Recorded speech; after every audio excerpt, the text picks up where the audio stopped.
Não é nada fácil fazer comunicação no setor público. Muita correria, crise toda semana, orçamento apertado e equipe. Que equipe? Fica tranquilo que você não tá sozinho nessa. Segura no Pode Salvar Vidas, porque a quinta temporada do Guia de Sobrevivência vai te dar todas as ferramentas que você precisa para não naufragar e para fazer comunicação pública de verdade onde quer que você atue. Meu nome é Aline Castro, eu navego pelos mares revoltos do serviço público há 18 anos. Você pode falar comigo pelo @Aline Castro Comunica nas principais redes sociais e também ver mais sobre mim no novo site, olha só, www.alinecastrocomunica.com.br.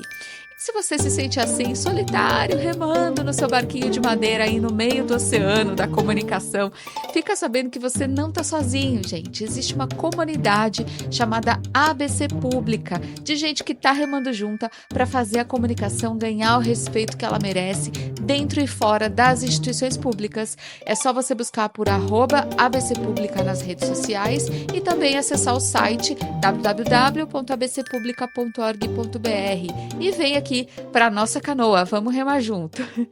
Pessoal, a gente já falou um bocado de planejamento aqui no podcast, né? Inclusive no último episódio de 2023, eu convidei 6 comunicadores de diferentes organizações e de diferentes estados para que eles contassem um pouquinho para a gente do que eles estavam planejando para 2024. Se você não ouviu esse episódio, corre lá para ouvir porque ficou bem legal. Mas o que acontece, né? Não adianta nada a gente ter muitos planos se a gente não consegue fazer o quê? Executar esse plano. E para ajudar a gente a ter um novo ano assim com sonhos virando realidade, tirando os projetos do papel, eu convidei uma profissional referência nesse assunto. Ela já esteve aqui com a gente no podcast no final de 2022, falando justamente sobre o planejamento, foi no episódio 40, e agora ela retorna falando um pouco mais sobre execução, né? Como executar o que a gente planejou. Eu estou falando da Isabela Pimentel, que é professora, pesquisadora, autora de livros, mestre em mídias digitais e especialista em comunicação integrada. A primeira pergunta que eu fiz para a Isabela foi sobre essa realidade. Como é que a gente pode reduzir a distância entre o que a gente planeja e o que de fato a gente executa? Vamos ouvir. Essa pergunta é uma pergunta que vale ouro, né? É um processo mesmo para a gente repensar a forma de planejar.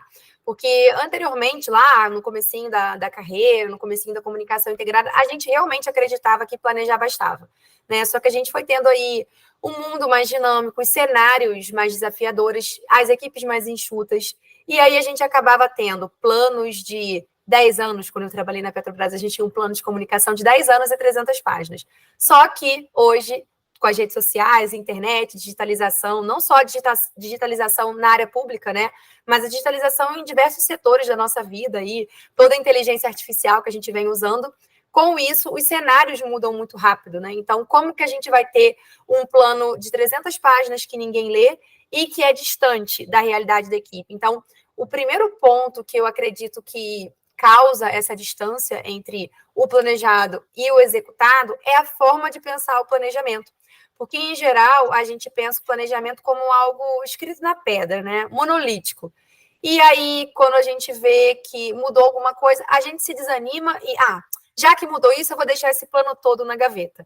Né? Esse é um primeiro ponto, assim, a gente fica um pouco frustrado quando precisa adaptar o plano. Só que aí a questão também esbarra no segundo ponto, que é, a gente não vai deixar de ter um plano estratégico, a estratégia vai estar ali, né, como um horizonte de longo prazo, como aquele órgão público que quer ser conhecido, qual é a visão de futuro dele. Isso não vai mudar, mas o que a gente pode fazer é, primeiro, pegar esse plano grandão e meio que organizar o que a gente já pode deixar organizado, e aí dividir esse grandão de 12 meses ou 24 meses no que a gente chama de ciclos ágeis, né, trimestres, que já foi até tema aqui de outro podcast, né?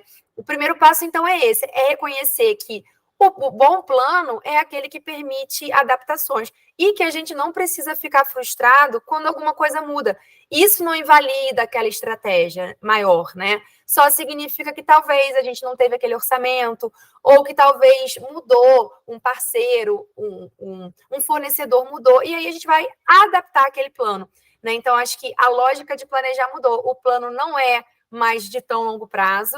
O segundo, o plano, ele não basta só ser escrito, ele precisa ser subdividido para que ele saia ali do plano estratégico, para que fique no nível ali do dia a dia.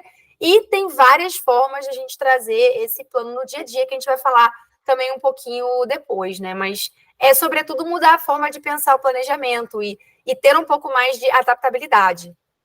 A Isabela comentou sobre os planos muito extensos, né, ou muito densos. E eu comentei com ela que eu, como comunicadora, já caí nessa armadilha muitas vezes, assim, de colocar coisas demais, de idealizar muita coisa e na prática não conseguir fazer nem metade, né?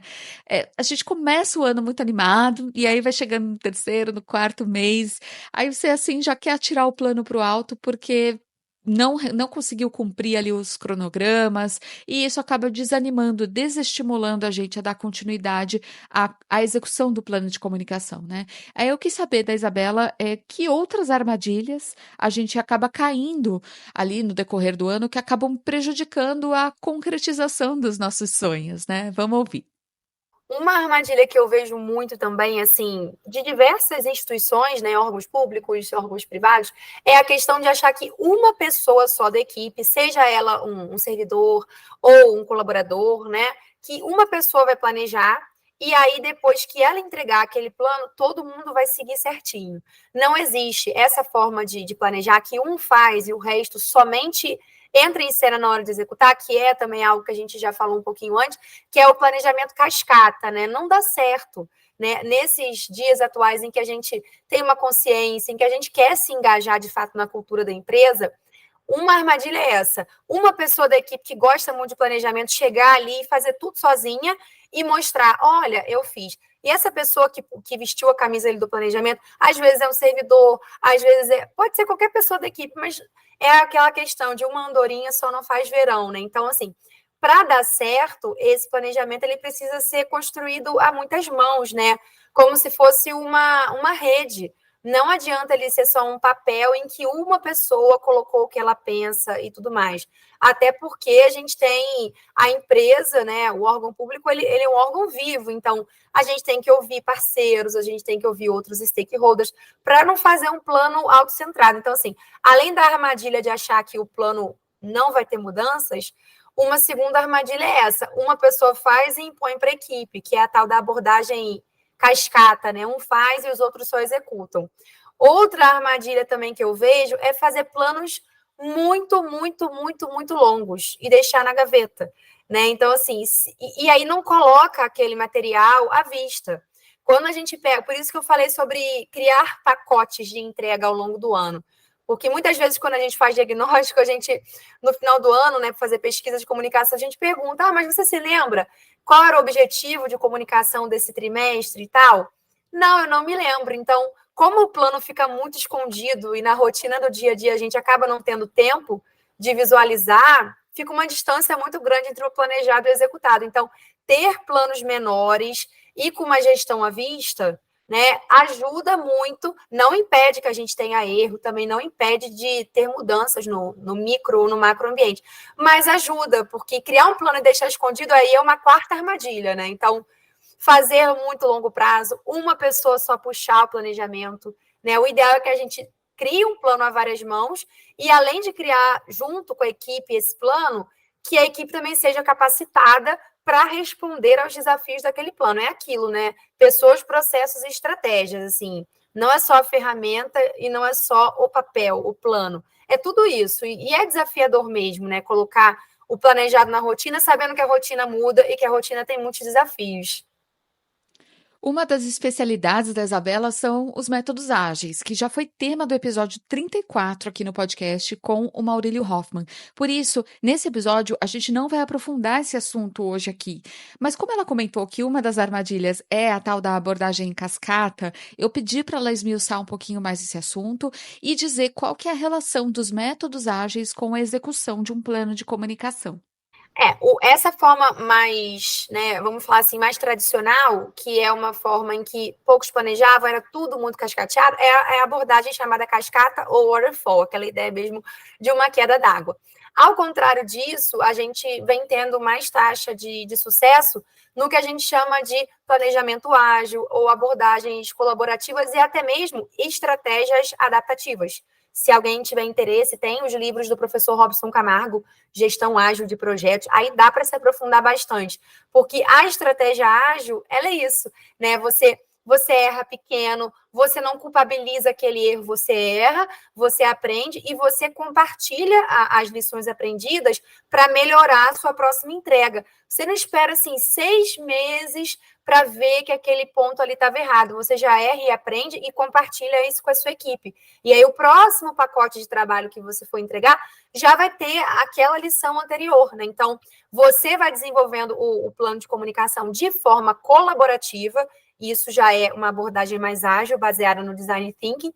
E além de ser colaborativa, ela também traz mais engajamento, porque você não precisa, né? Ai, meu Deus, a gente errou, ou aquela estratégia não deu certo. Não, deu errado, mas pelo menos deu errado no momento inicial, ali naquela fase de teste, né? Aquela fase beta. Testando, validando, conversando com outras pessoas, a gente vai aprimorar, a gente vai fazer um ciclo de lições aprendidas, e por isso aí a gente vai ter uma estratégia adaptativa, que a gente reconhece os erros, aprende e bola para frente. Né? Então, eu acho que essa abordagem do ágil, ela é bem legal por isso, né? Porque a gente pode ir planejando, testando, aprendendo, e depois a próxima entrega, a próxima campanha que a gente for fazer com os servidores e tal, a gente já pensa, pô, o que a campanha anterior pode me ensinar, né? Então, eu acho que é isso, a gente também controlar um pouco a ansiedade de querer que a primeira campanha do ano dê certo, ou, né, que tudo dê certo como planejado. Realmente é impossível que tudo saia como planejado, né? Tudo sempre vai mudar. E aí, o ágil é isso, deixar a estratégia como um fio condutor, mas ir adaptando a sua estratégia e os planos táticos nos cenários ali de curto e médio prazo, né? Então, o fato de mudar não quer dizer que sua estratégia é ruim, mas quer dizer que ela precisa ser bem maleável, né? Bem adaptável. Bom, eu comentei em seguida com a Isabela que um grande problema é que às vezes a gente nem consegue adaptar, porque nem sabe, a gente nem parou para analisar os resultados daquilo que a gente fez. A gente soltou aquilo para o mundo, né? Riscou da nossa lista de tarefas e tocou o barco. Então, ela vai falar um pouquinho agora sobre a importância da gente olhar para os aprendizados que a gente vai tendo ao longo da execução e, claro, que fazer isso conjuntamente, não deixar essa tarefa de análise só para o gestor de comunicação. Olha, assim, nos últimos projetos que a gente vem trabalhando, e até também seguindo aí o que está acontecendo, né? Recentemente eu participei de um evento sobre gestão de projetos. Uma coisa muito bacana é, já quando a gente estiver chegando ali mais ou menos por setembro, outubro, a gente já começar a reunir a nossa equipe para pensar assim, poxa, né, o que a gente aprendeu aqui nesse último trimestre, ou se a empresa ainda não tiver esses ciclos trimestrais estabelecidos, pegar ali pelo menos ao final de cada mês, também não precisa ser todo dia, nem toda semana, nem toda quinzena, porque às vezes realmente não dá, né? Mas não esperar o fim do ano para olhar os aprendizados, né? Então, assim, fechamos o mês, equipe, quais foram os resultados na imprensa, essa campanha com esse influenciador ou com esse servidor desse setor, o que a gente pode melhorar? E ir coletando. O que eu considero mais bacana, além de juntar a equipe nesse processo, é ir coletando insumos ao longo do ano para já ir fazendo um mini diagnóstico, assim. Mas isso também requer que a gente mude o nosso olhar, né? De que não é só dezembro que é época de avaliação de desempenho ou qualquer outro tipo de avaliação. A gente já pode ir num curto prazo, planejando, teve ali o evento, a gente reúne a equipe. Eu acho que o que falta muito é a questão do, primeiramente, o tempo, né? Uma gestão do tempo, que a gente sabe que é mesmo um guia de sobrevivência.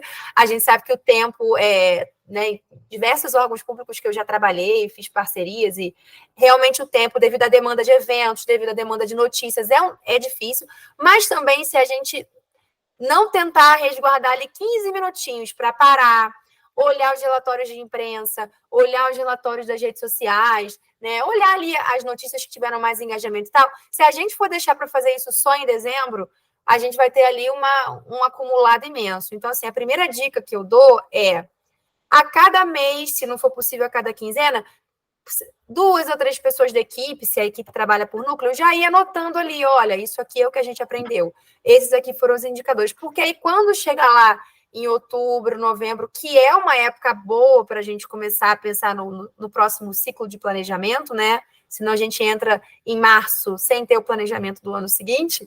Então, aprendeu ali a cada evento e a cada ação de imprensa. Vai anotando ali. Isso é um trabalho da equipe, não pode ser só de uma pessoa, senão o planejamento vai ficar só na cabeça dela e a gente vai continuar pensando de uma forma cascateada. Você vai reunindo esses materiais num drive, não precisa também ser uma ferramenta chique ou nada caro. Você pode ser até no Excel, né? Não é a ferramenta que vai fazer o sucesso. É realmente o envolvimento da equipe, a participação dessas pessoas, porque se elas viram que elas foram trazendo insights ao longo do ano e que chegou na hora ali de montar o plano, elas tiveram a oportunidade de montar, vai ser totalmente diferente do que se o gestor se trancar numa porta, né, numa sala a portas fechadas, ou trouxer um consultor externo. Então, assim, criar esse pequeno ritual a cada ciclo, a cada evento, a cada iniciativa no órgão público, e juntando esses insumos, e mais ou menos ali para o final do último trimestre, até se você começar em dezembro, não tem problema, mas fazer uma reunião de lições aprendidas e, junto com a equipe, pensar quais são os nossos desafios para o próximo ano, porque aí você vai estar construindo um planejamento que considera as pessoas, né? Os anseios dela, e isso ajuda também, né? Na hora de pactuar metas, na hora de pensar em resultados chaves e até ver. Esse indicador aqui essa meta que a gente jogou lá para o alto, será que a gente não deveria ter sido, né, um pouco mais comedido nessa meta? Porque metas também que são pactuadas sem uma análise acabam trazendo frustração para a equipe, né? Então, eu acho que diluir o planejamento com o máximo de pessoas, nas pessoas ali engajadas, e ter rituais. Eu acho que os rituais faz com que as pessoas se sintam parte de um planejamento, sabe? Eu acredito muito nisso. Gente, eu fui aluna da Isabela num curso em company que ela aplicou no tribunal onde eu atuo, e nesse curso ela indicou muitos livros, e um dos livros foi o Avalie o que Importa. O autor é o John Doerr. Nesse livro, ele fala sobre como traçar OKRs. OKR é a sigla para Objective Key Results. Nada mais é do que metas, né? A gente traçar o que ele chama de objetivos com resultados chaves, que são metas alinhadas ao que mais importa, ao que é prioridade máxima para a organização. Nesse livro, além dos OKRs, ele também fala muito dos CFRs, que é a sigla para conversas, feedback e reconhecimento. E eu tô falando isso tudo porque o livro inteiro ele pontua muito como o engajamento e o envolvimento da equipe e essa parceria, né, essa construção conjunta ser feitas, inclusive na hora de definir as metas, que são os OKRs, como isso é determinante para concretizar aquilo que foi traçado. Então, fica a dica de leitura para quem quiser se aprofundar mais nesse tema. Eu vou trazer mais algumas dicas e insights que eu tive com esse livro aqui no final do episódio, então fica até o final. E, bom, então, seguindo aqui o papo com a Isabela, ela vai falar justamente um pouco sobre engajamento agora e feedback. Quando eu perguntei para ela se tudo isso que a gente está falando, se tudo isso tem a ver com governança. Então, vamos ouvir o que ela respondeu. Com certeza, eu tenho visto esse movimento muito forte, né, de implementar métodos ágeis, até em tribunais, em diversos órgãos, de pensar na agilidade. E uma das iniciativas que vem sendo também muito adotada, treinamentos, né? Então, assim, quando esse tema, né, da agilidade, ele sai da esfera de um setor só, ou de só da comunicação, e ganha um patamar assim, todos os servidores, a nossa cultura agora vai ser ágil, isso é uma meta, né, organizacional, aí a gente pode dizer que realmente está havendo uma transformação, porque para haver essa transformação, não vai ser só a TI, né, que é uma área que o Manifesto Ágil veio, né, da indústria de softwares, não pode ser só a TI puxando esse ponto ou vestindo essa camisa. Tem que ser a TI, tem que ser comunicação, também tem que ser a área de pessoas, né? O ideal é que esse tema da agilidade, esse tema desse compromisso, né, de ter rituais, de não deixar um tema muito para depois, mas aconteceu, vamos dar um feedback. Essa questão do feedback constante também tem muito a ver com a agilidade, né? Eu vou melhorando os meus processos de acordo com os feedbacks que eu vou recebendo. Então, isso também puxa bastante pela camada da cultura. Né? Então, assim, para realmente haver uma transformação, primeiro, esse tema tem que estar na pauta da governança. Então, não é cada área sair criando ali o seu manifesto ágil ou achar que só ela trabalhando ágil, todos os outros setores do órgão público vão trabalhar assim, né? A gente está vendo aí o movimento de digitalização da justiça, aproximação com o cidadão, mas está caminhando por quê? Porque foi uma iniciativa que vem da governança e vai se permeando pelas áreas, né? Outra, a gente falou das armadilhas. Outra armadilha é isso, é um setor começar a colar post-it na parede, um setor começar a fazer alguma coisa muito isolada e esquecer que ele tem áreas de interface, né? Então, assim, não é um setor que vai fazer com que o órgão público se torne ágil. É realmente um envolvimento de todos os servidores. Por isso, esse tema tem que ser levado, que nem a comunicação, né? A agilidade e uma comunicação efetiva, eu acho que eles têm que estar na esfera da governança. E aí, estando na esfera da governança, precisa envolver os servidores de todos os órgãos, né? Não só de um ou de outro setor. Todo mundo tem que estar sabendo, e para as pessoas estarem engajadas ali no que foi estabelecido, nas diretrizes, treinamentos, workshops, rodadas de feedback, acompanhamentos, reuniões, eventos também, né? Porque também só trazer uma consultoria e dizer viramos ágeis não vai fazer com que esse tema ganhe o patamar de governança. Eu acho que tem que ter uma política, tem que ter uma diretriz, tem que ter um programa, né? Plano, projeto, programa, mas também a gente tem que capacitar os servidores para que eles entendam esses pilares de governança. Aí é uma outra armadilha, né? Ter uma política, mas esquecer de capacitar os servidores. Acho que tudo tem que caminhar junto, né? Ter a política, mas também envolver ali os times, seja por meio de treinamento, seja um facilitador interno, um embaixador, alguém da equipe que tenha aptidões daquilo, não precisa também ser a contratação de alguém externo. Às vezes, né, tem muitos órgãos públicos que têm iniciativas de gestão do conhecimento, e aí um colaborador multiplica um conhecimento sobre métodos ágeis para o outro, mas o importante é que as pessoas façam parte, porque se não for isso, vai ficar só no nível da política mesmo. Gente, no dia que eu gravei a conversa com a Isabela, foi em dezembro de 2023, eu coloquei uma caixinha de perguntas nos meus stories para ouvir as principais dores de vocês, ouvintes, quando o assunto é execução, mão na massa, né, assim, dos projetos de comunicação. E uma mesma pergunta veio de pelo menos duas pessoas diferentes, que foi a seguinte: o que fazer quando não se tem quantidade suficiente de pessoas na equipe para desenvolver as ações? A Isabela respondeu. Acho que o primeiro desafio, assim, em equipes pequenas, ou até, né, alguns órgãos que têm equipes de uma pessoa só, é realmente fazer uma avaliação, né? Será que o meu órgão público, ele precisa estar no TikTok nesse momento? Será que não é mais estratégico a gente, sei lá, ter um canal de comunicação com o cidadão, algum outro canal num espaço que já está estabelecido, que é o site? Eu acho que em situações assim, em que o comunicador, né, o comunicador público, ele está sobrecarregado, acho que o primeiro passo é fazer uma avaliação.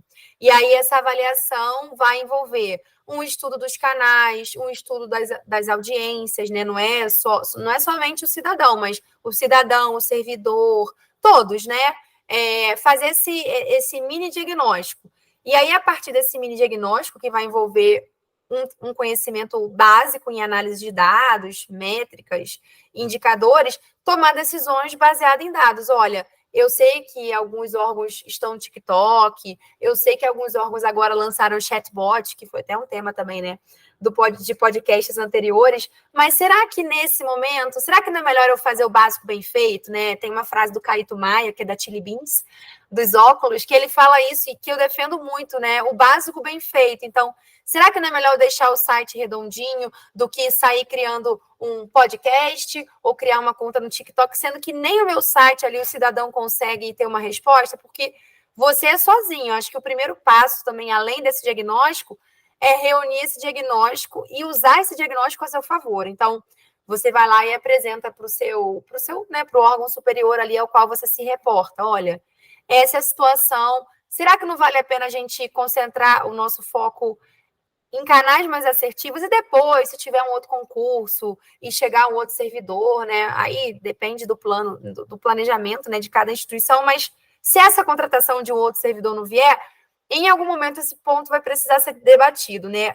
Ou enxugar os canais e focar no que é mais estratégico, ou o comunicador continuar muito sobrecarregado, que vai chegar um momento em que alguma coisa vai acontecer fora dos trilhos. Então, às vezes é melhor você optar por fazer menos, e claro, é difícil a gente conseguir essa compreensão, né? Porque todo mundo sempre pressiona o comunicador de diversos órgãos a criar mais canal. Não, então agora é TikTok que está crescendo, vamos para o TikTok. Ah, agora Threads, que também, né, já teve aqui também esse debate. Vamos ter que entrar no Threads, mas será que o cidadão vai acionar o tribunal pelo Threads? Será que um bom fale conosco, né, não vai ser nesse momento mais efetivo? Então, assim, a avaliação dos canais, a avaliação dos números para poder pautar a sua decisão. Os números ajudam muito a gente a tomar essas decisões, né? De onde ir, de onde sair. Então, acho que seriam essas dicas. Tentar tangibilizar os resultados do trabalho e centrar os esforços nos canais mais importantes para o órgão público. Outra pergunta que eu recebi na caixinha dos stories foi: quais os melhores indicadores para avaliar a execução do plano? A Isabela responde. Bom, vamos lá. Um dos principais indicadores é a avaliação entre o que foi planejado e o que foi executado. Né? Alguns clientes nossos aqui, eles têm, é como se fosse um placar, né? E aí, isso tem muito a ver também com o que o Mitzberg chama de estratégias emergentes. Por quê? Existe o que é planejado e, né, a estratégia planejada que realmente entrou na rotina, que aí virou uma estratégia que foi executada. Mas quando você não tem tempo, você não pode nem perceber o que Mitzbet chama de estratégias emergentes, ou seja, oportunidades. Né? Então, assim, o básico para avaliar o sucesso de um plano é esse: é olhar qual é o índice de projetos, eventos, campanhas que foram planejadas e as que foram executadas.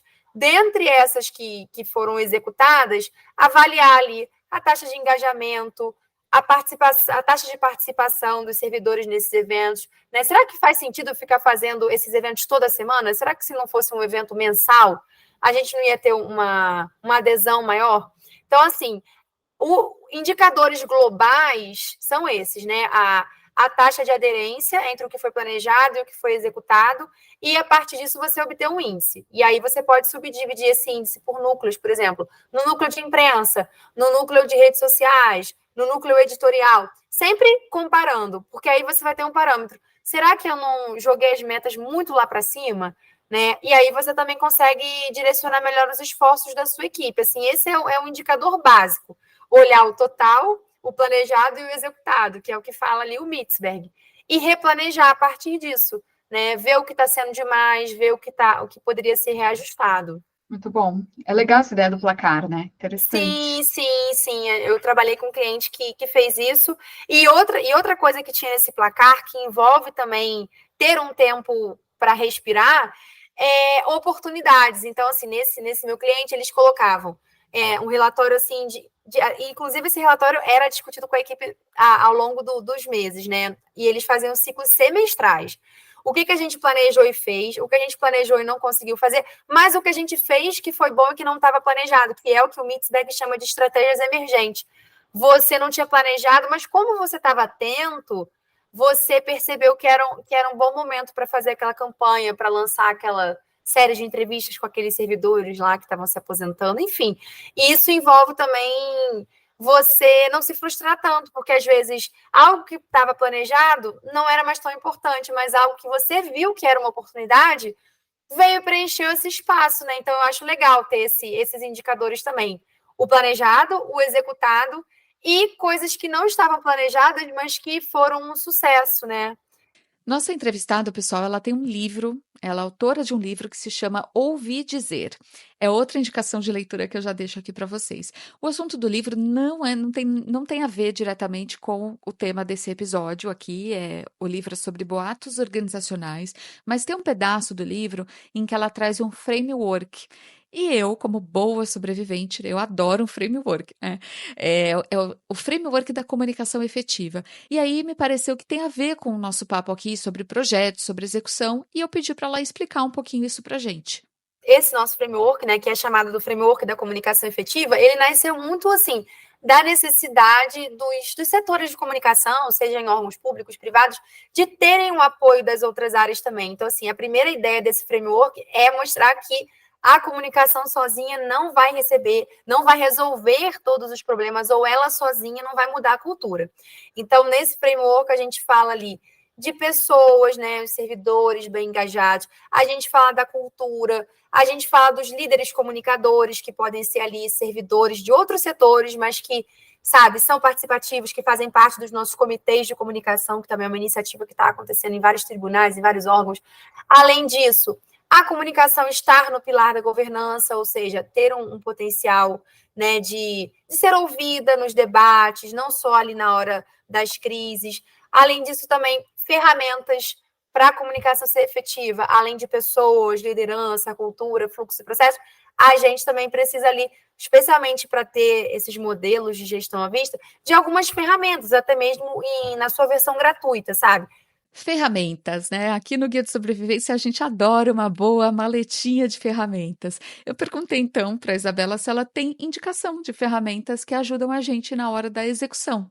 Uma ferramenta que eu gosto bastante e que vem evoluindo muito é o Monday.com, né? Eles têm avaliação gratuita para você. Isso é uma outra dica que eu dou também, né, gente? Antes de contratar, colocar aquela ferramenta ali no orçamento do seu órgão público para o próximo ano, pega o período de teste, né? Isso aí acho que é essencial.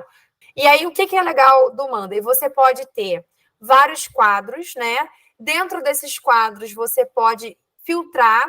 Eles recentemente colocaram ali uma coluna por priorização. Então, você vai colocar lá os servidores que estão alocados nesse projeto, nesse evento. Aí você criou ali um quadro para esse evento. Aí o coordenador da área, ele vai visualizar todos os quadros, né? Até isso é uma forma de gestão à vista. Só que você também pode escolher que núcleo lá do seu setor, da sua SECOM, vai visualizar o quê, né? Isso é legal. Outra coisa, você pode colocar várias camadas de dados. Então, você pode colocar o que é mais crítico. Você pode colocar uma porcentagem ali de andamento do projeto. Então, o servidor tal que está responsável pela reformulação do site, ele cumpriu uma etapa da atividade. Ele vai lá e atualiza, né, na linha do tempo do projeto.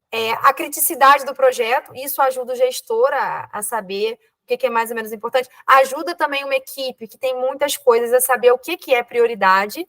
É legal você poder ir arrastando ali o nível de andamento de cada projeto, né? E é legal também as pessoas da equipe poderem acompanhar o que uma outra pessoa, por exemplo, eu sou designer, eu preciso receber aquele texto para produzir uma arte para o site, lá para a aba de imprensa do meu tribunal. Então, eu também, como a gente tem caixinhas e tem projetos, atividades, eu consigo ver como que a minha atividade se conecta com a atividade do meu colega. Você tem todo mundo visualizando ali os projetos principais, além de ter uma tag urgente, importante, né? Então, eu acho que é muito visual. Eu tenho gostado muito do Monday por isso, porque eu acho que não é difícil. Assim, a informação não fica escondida. Eu já usei Trello em diversos projetos, e aí eu acho que ficava muito grande e a informação muito subdividida, muito escondida.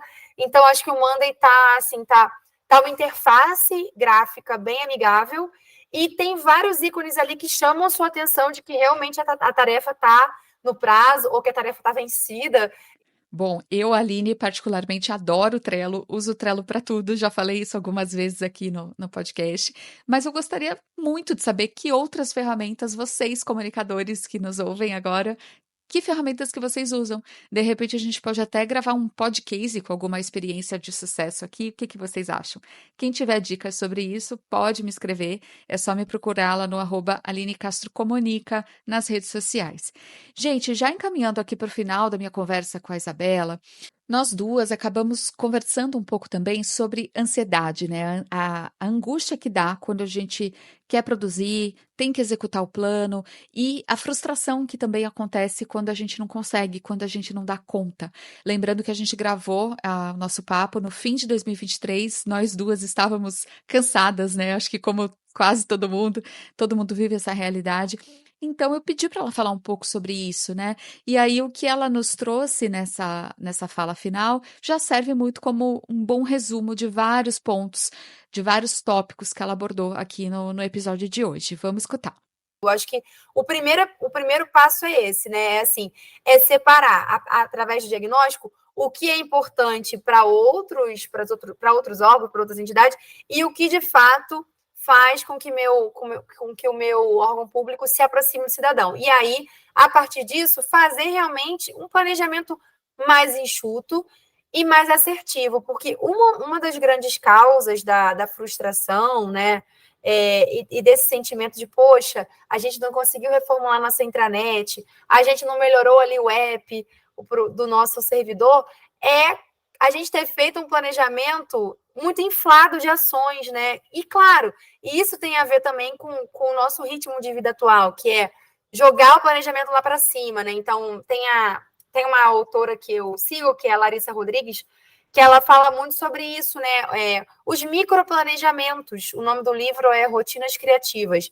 Então, assim, é melhor você conseguir cumprir aquele microplanejamento e, às vezes, até superar a sua expectativa do que você colocar muitas ações e muitas coisas só para cumprir tabela, né? Então, assim, poxa, será que ao invés de fazer um post todo dia, entrevistando por 2 minutos um servidor, não é melhor eu fazer uma websérie? E isso tem muito a ver também com uma tendência global, que é o slow content, né? Então, assim, os nossos servidores estão também sobrecarregados de informação, né? Não só os servidores, mas, assim, todo o usuário de internet, né?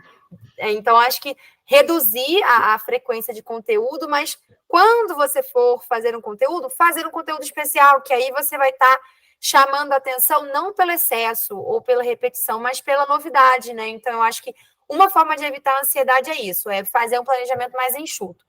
A segunda dica é tentar pactuar com a sua equipe, se você tiver uma equipe ou se você não tiver, pactuar ali consigo mesmo, né? E validar com o seu gestor, o que a gente chama de metas SMART, né? Ou seja, metas factíveis, metas realistas e que tenham ali um prazo para serem cumpridas, um prazo também realista, porque quando a gente impõe prazos muito curtos, é outro motivo de frustração, né? Então, assim, prazos realistas, concentrar esforços em ações estratégicas e ter esse tempinho para avaliação de resultados ajuda você a não sair querendo fazer tudo ao mesmo tempo e também a não se frustrar tanto, porque você já vai saber que, poxa, dentro do que eu planejei, eu fiz o que era esperado. Se você fizer mais, ótimo, mas você não fica com essa obrigação, né, de um plano megalomaníaco que nem que se você tivesse uma equipe de 45 servidores, você ia cumprir. Então, acho que o segredo para evitar a frustração e tudo mais é subdividir o planejamento em entregas menores e eleger os resultados chaves mais estratégicos. Se der tempo de fazer mais, aí vocês conseguem fazer mais, mas fazer o básico bem feito e o que vier depois é lucro. Acho que isso é uma coisa que eu também tenho tentado seguir, ter poucas e boas metas. Se você superar essas metas, é excelente, mas também, se não superar, você avalia o que aprendeu usando essa abordagem ágil e passa esse objetivo aí para o próximo ciclo, para o próximo ano, reavalia se vai ter orçamento, né? Mas o importante é ter tempo de avaliar. Eu acho que pelo menos um tempinho na semana, na quinzena, não deixar tudo acumular para o fim do ano. Gente, eu acho que a Isabela já resumiu super bem o assunto aqui, o tema do nosso episódio, com essa última fala dela. Eu queria mesmo só destacar alguns pontos e trazer algumas dicas extras, como eu prometi para vocês. Então, vamos lá. Em outros episódios aqui do podcast, inclusive já comentei que eu penso que organização é fundamental. Não tem como a gente tirar as coisas do papel se não tem papel. Então, no caso, se não tem um documento ali, minimamente, uma planilha, alguma coisa em que você coloque o que você vai fazer, quando você vai fazer, como e por que você vai fazer. Eu acho que as ferramentas eletrônicas são super importantes para isso. Tem a Monday.com, o Trello e outras que a gente comentou. Mas não adianta nada a gente ter tudo organizado nessas ferramentas se a gente não tiver o quê? Disciplina, né? Então é super importante que você tente criar rotinas. Coloca o despertador do seu celular para te lembrar, sei lá, toda terça-feira às 10 da manhã, que é a hora de você sentar e olhar um pouquinho, parar de fritar os seus pastéis, né? E olhar um pouquinho para os seus projetos. E é claro que flexibilidade também é super importante, né? Como a gente já falou aqui, em comunicação tudo é muito vivo, então obviamente, a gente tem que planejar, é super importante, mas monitorar também é mais importante ainda. E aí você pode pegar carona em oportunidades, né? Coisas que acontecem ali, tudo isso também tem muito valor, é super importante para o nosso trabalho. É que não pode viver só de improviso, só dessas oportunidades, né? Agora, dicas relativas aos OKRs do livro Avalie o que importa. É legal que a maior parte, ou pelo menos metade das metas que você tem, sejam definidas pela equipe e a outra metade pelo gestor. Então, quanto mais colaborativa for essa construção, melhor. É legal mesclar metas mais fáceis de alcançar com algumas mais ousadas. Então, no livro, o autor fala muito do poder dos desafios, que eles elevam, que eles energizam as equipes. Não ter prazos muito longos, como a Isabela falou aqui várias vezes, também é outra dica do livro, e tornar as metas públicas. Tem uma estatística que fala que quando você publica, né, quando você conta para os amigos quais são as suas metas, você tem 60%, acho que é isso, mais chance de alcançar essa meta. Então, tornar os seus OKRs públicos é uma dica preciosa. E definir responsabilidades também é fundamental, porque um projeto sem dono ou com muitos donos dificilmente sai do papel.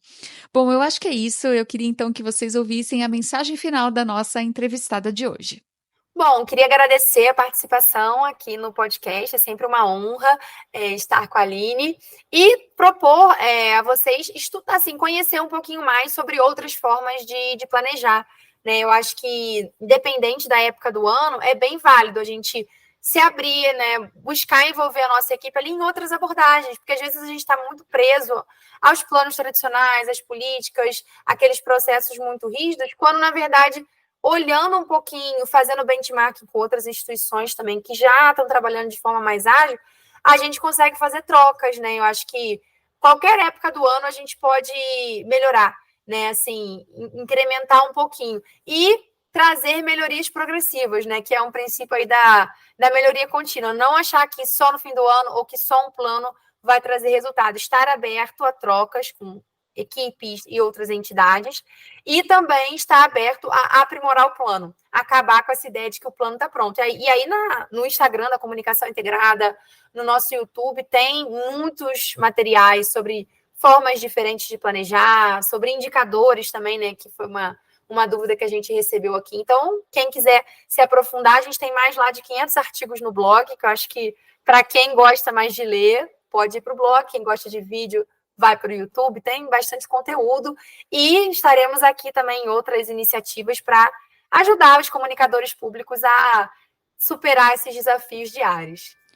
Gente, eu agradeço demais a Isabela que voltou aqui ao podcast para nos dar mais insights incríveis. Agradeço a vocês que seguem me ouvindo, interagindo comigo. Eu desejo com todo o meu coração que vocês tenham um ano excepcional, cheio de realizações, concretizações de projetos e com muita coisa boa virando realidade nas suas vidas. Muito obrigada mais uma vez por estarem aqui comigo. Um grande beijo e até o próximo episódio do podcast Comunicação Pública, Guia de Sobrevivência.